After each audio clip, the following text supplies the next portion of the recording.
Usipokuwepo kumtumikia Mungu, utajikuta uko upande wa pili wa kutumika.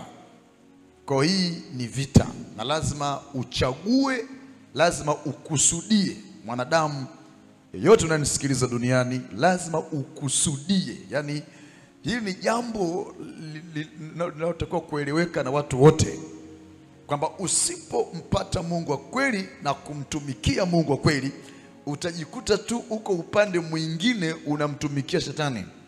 Na shetani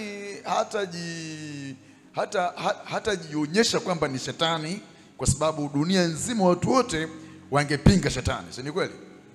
Kwa hiyo kama ingetaka kupata watu, hata kama asingekuja kwa namna kwamba mimi ni shetani, lazima angekuja kwa namna kwamba mimi ni Mwenyezi Mungu, mimi ni vile, akatumia njia nzuri tu za kidini, na ndio hawezi kuwapata. Hawezi kuja kama shetani. Kwa lazima kuwa makini sasa, mwanadamu duniani, nani unamtumikia?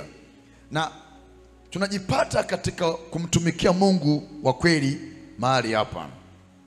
That's why nakufundisha sasa kwa umakini, ili upate kutambua namna gani unapaswa kuwemo katika nini? Katika huduma. Kama utapiga chenga huku, utajikuta upande wa pili.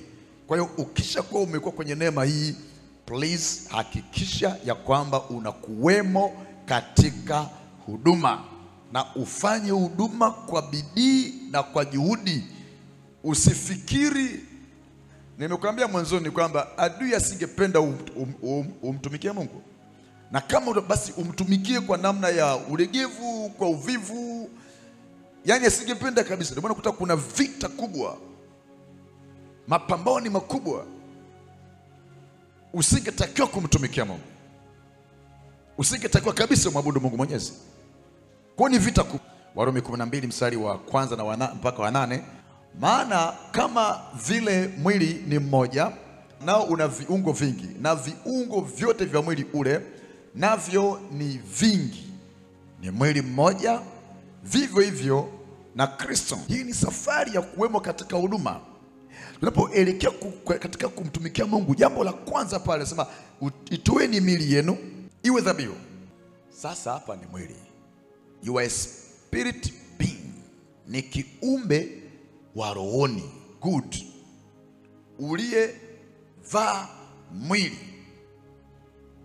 Sasa ili uwemo katika huduma, ni Mungu ametuumbia miili ili tuweze kumtumikia, tuwemo kwenye huduma. Ndio maana sasa itoeni hii miili iwemo kwenye huduma.